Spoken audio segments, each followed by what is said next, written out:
All right, guys, so we have some horrifying updates coming out of both Gaza and the West Bank, as Israel is obviously not only continuing with their full-blown genocide in Gaza, but also what seems to fade into the background in terms of mainstream media coverage here in the United States is the ongoing slow-rolling ethnic cleansing that they are conducting in the West Bank. Now, part of this ethnic cleansing process is daily settler attacks against Palestinian communities, and in the latest iteration of some of these attacks, here we have a report from Zeteo's Prem, saying that Israeli settlers have now killed an American citizen in the occupied West Bank. Now, we're going to read some of the details here, but keep in mind, this is not the first time that this has happened, even just in recent memory. They say Israeli settlers brutalized an American, beating him unconscious and blocking an ambulance from reaching him. According to the victim's family, the young Palestinian American was pronounced dead by the time that he arrived at a hospital. His name is Saifullah Musalet, 20 years old. He was visiting his family in the Palestinian town of Al-Musra Ash-Shakira, and his family said in a statement that he was beaten, quote, while he was protecting his family's land from settlers who were attempting to steal it. The settlers, according to the family's statement, surrounded Musalet for more than 3 hours, preventing paramedics from reaching him and providing life-saving aid. And during this attack, there was another young Palestinian man, Mohammed Rizk Hussein al-Shalabi, who was killed by the same attack by Israeli settlers in the West Bank town of Sinjil. And al-Shalabi was shot and left bleeding for hours, according to Palestinian officials. They say the Israeli military did not respond for a request for comment and is reportedly investigating the incident. Now, what typically happens in these sorts of attacks is, if anything, if there are any arrests made, it will be of Palestinians who were there at the time, or it will be of Palestinians who dared to fight back or to resist Israeli terrorist settler attacks. That's how this works. All of these attacks are either backed by the IDF and they participate in them, or they stand by and watch. And then again, sometimes if they make arrests, they'll arrest the Palestinians on site. That's typically how this goes. There really is no accountability, because this is not some, lone wolf attack and some bad apples going out and attacking these Palestinian communities. This is a part of a settler colonial project. It is state-backed by the government of Israel at every single level that you could possibly imagine. Now, let's just pause on this for a second, right? Because again, this isn't new. This isn't anything that hasn't been going on for years. These kinds of attacks happen literally on the daily. I'll show you some of those stats here in a second, but let's just pause and reflect on the fact that this is supposedly our ally in the region, right? This is our ally that likes to try to drag us into wars in the region, has successfully gotten us into wars on their behalf in the past. This is a country that, through organizations like AIPAC and the Israel Lobby, essentially bribes our government to do their bidding. This is a country that kills, even in some circumstances, not just Palestinians, but Palestinian Americans as well, without any sort of apology, without any sort of regret, no real accountability. And even with all of that, the American government has nothing to say about this. I mean, I saw clips of, I think it was Prem, but maybe it was somebody else from Zeteo, and they went around to members of Congress, right? And they asked them, do you know how many Americans that Israel has killed? And none of them had anything to say about it. They had no answer. They had no answer in terms of how many Americans have been killed. They don't even know, because they don't care, because it's done by Israel, so that slate is just sort of wiped clean for them. And then the one response that I did see was from a Democratic senator who said, I support Israel, in response to a question of, do you know how many Americans Israel has killed? So a fantastic ally that we supposedly have here. Now, Zeteo is an exception, an independent media outlet, obviously started by Mehdi Hassan. This is a great outlet. Recommend you guys read it. But on the other hand, we have U.S. mainstream media. How do they cover this? Well, here from the New York Times, their headline is 2 Palestinians killed in West Bank clash with Israeli settlers. Let's be clear about something, guys, just objectively under international law. The West Bank is illegally occupied by a hostile force, right? Israel does not have a right under international law, nor do they have any sort of moral right or justification to be occupying the West Bank. They are an illegal occupying force. Palestinians in the West Bank have every right in the world under international law to resist the Israeli occupation forces. So the notion that you can have illegal Israeli settlers who are actively trying to ethnically cleanse Palestinians from the land as they expand and try to annex the entirety of the West Bank, the idea that you can have those settlers who go and attack Palestinian communities, and then if those Palestinians dare to resist in any way, shape, or form, then that's somehow a clash, as if there's equal footing here, as if these two sides are the same and they're at lockheads with each other. It's just insanity. But this is, again, just a perspective in terms of how the US media whitewashes genocide, how they whitewash ethnic cleansing. This isn't a clash. It's a pogrom. It's a terrorist attack. If it was in the reverse and you had Palestinians storming into Tel Aviv and killing 2 Israeli American citizens, how many US politicians do you think would have something to say about that? You would have dozens, probably within a day, that would come out and speak on it. Now, again, in terms of this being a regular occurrence, here from Al Jazeera, just in terms of the numbers, this is from just the last couple of years, mapping 1,800 Israeli settler attacks in the West Bank since October of 2023. An average of 4 incidents of settler violence have taken place each day in the occupied West Bank since the October 7th attacks. And keep in mind, also, this didn't start on October 7th, right? Pre-October 7th, 2023 was already the deadliest year on record for Palestinians in the West Bank. So this is a decades-long settler colonial project, a violent settler colonial project that we are witnessing right now. I mean, 4 attacks per day. This is just the reality that Palestinians are expected to be submissive to, that they're expected to just sort of accept and to go along with. 1,800, 4 attacks per day. Now we move on here to get a take here from a former prime minister of Israel, a war criminal himself, if you go back and look at his track record when he was prime minister. But this is Ehud Olmert, who actually was speaking some degree of truth on this on Channel 13 in Israel. He said, quote, "In the West Bank, war crimes are committed daily. Jews are murdering Palestinians, burning them. When the Israeli government is responsible for them, the Israeli police are present there. It shuts its eyes. The IDF doesn't do what it's supposed to do. The hosts then yell at him," and I'm not playing the clip because it's in Hebrew, but they then yell at him that the real murderers are committed by Palestinians and a small minority commits those attacks.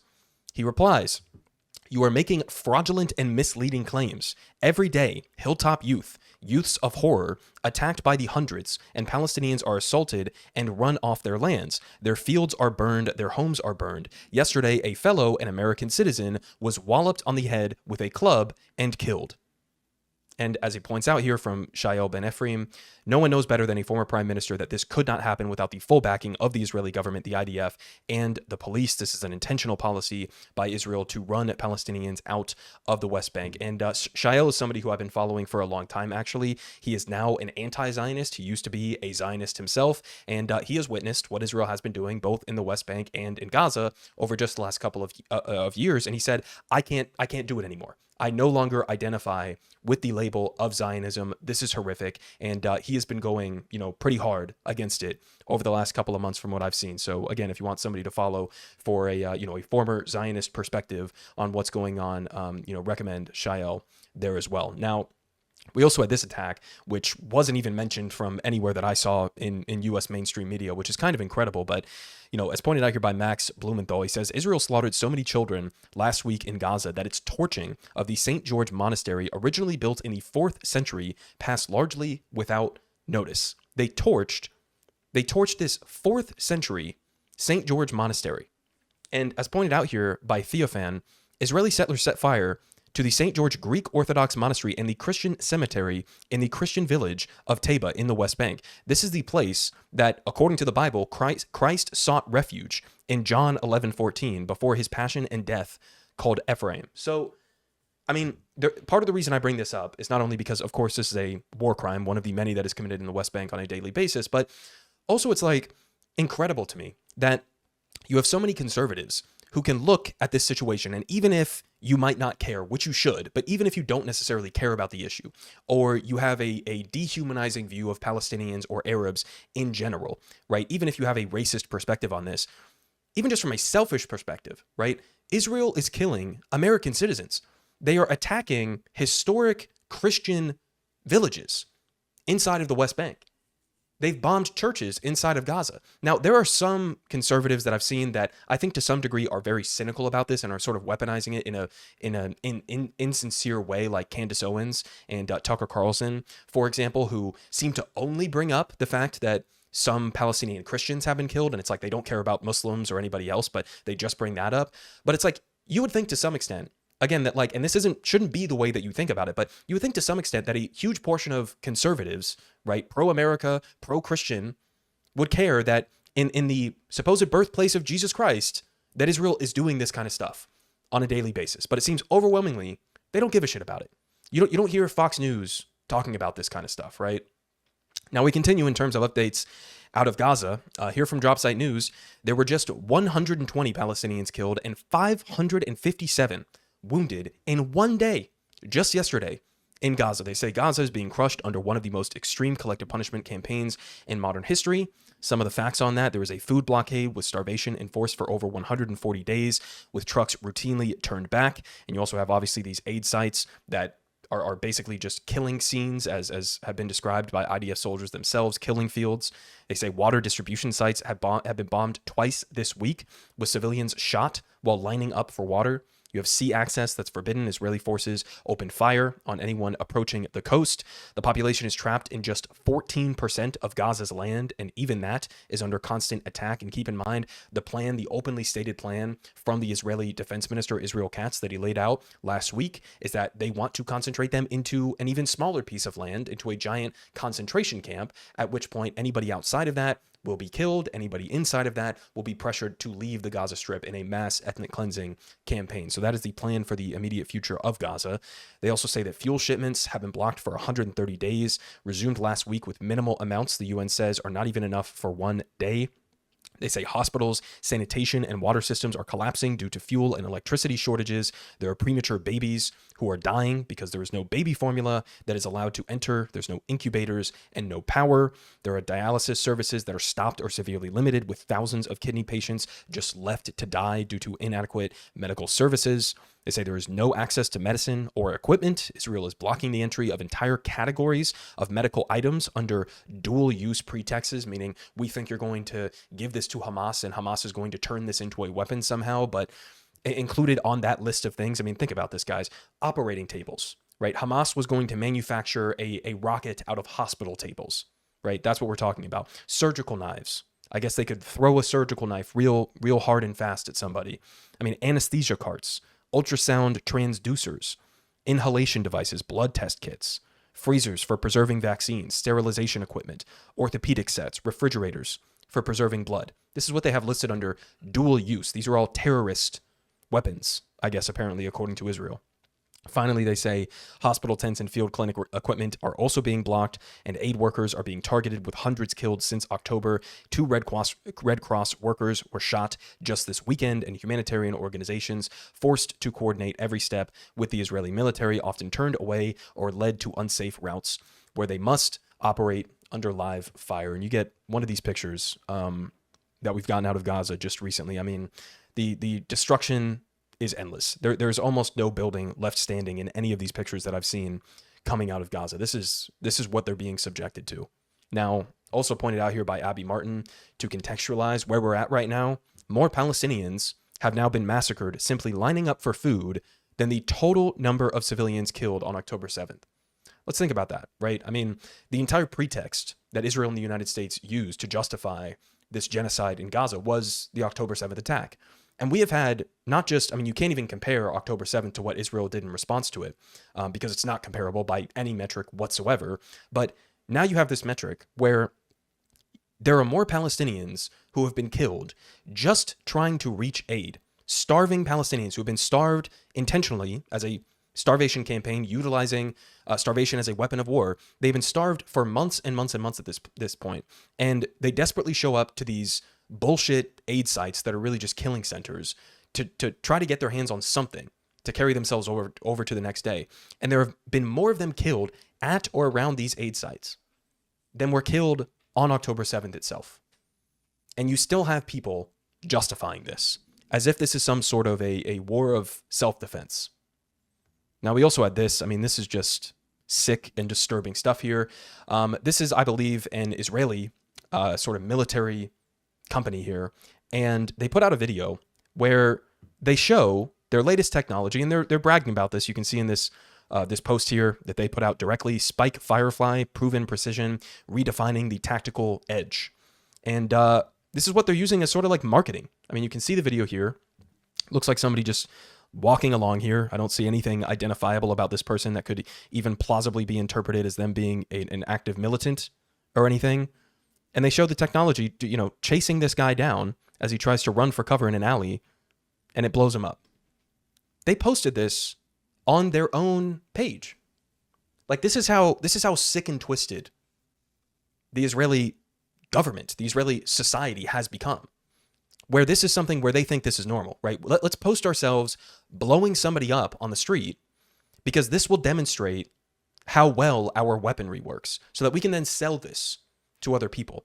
This genocide is being profited off of by many, many companies, both here in the United States, around the world, in Israel. This is a for-profit venture for a lot of people. That's how they think about it. Now, finishing off here, we have this article here from Ynet News. I've seen this reported elsewhere as well. That Netanyahu is, of course, as predicted, telling Trump that Israel will strike Iran again if the nuclear threat resumes, whatever the fuck that means. To be clear, there is no nuclear threat. There never was any nuclear threat. That was a lie. That was a pretext that Israel and the United States came up with to launch an offensive, illegal war of aggression against Iran as they were in the middle of negotiations over the Iranian nuclear program. But again, there is no evidence that they were ever pushing to weaponize, try to get a nuclear bomb, that was even something that could happen in the immediate future.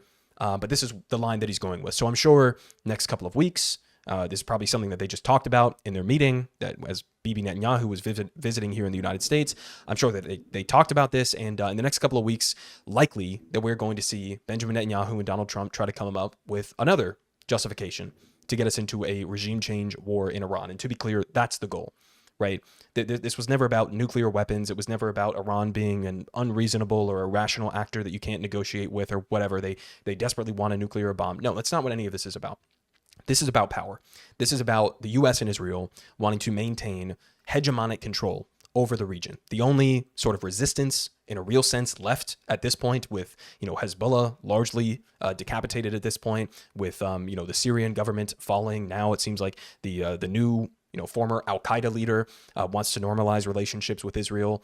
It seems like the only major resistance to that hegemonic control in the region is Iran.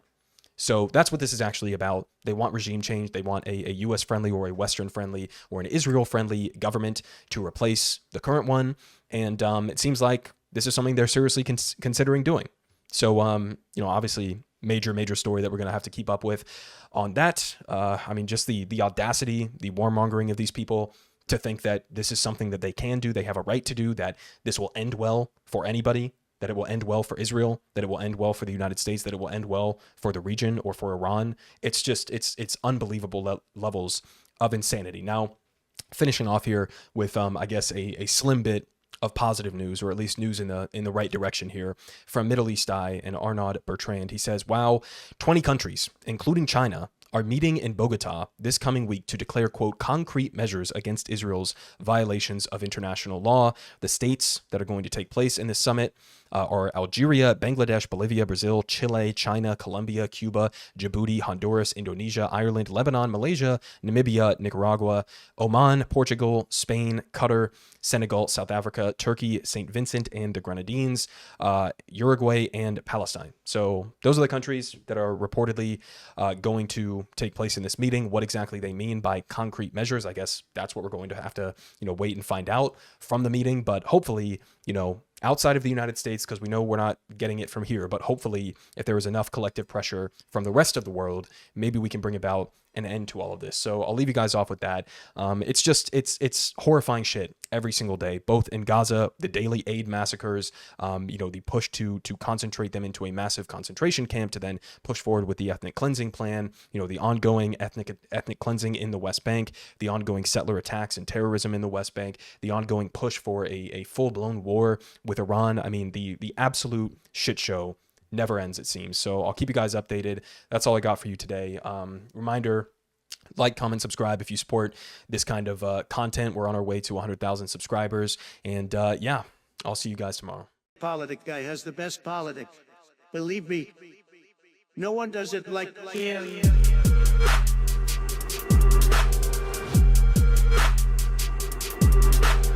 Believe me, everyone is saying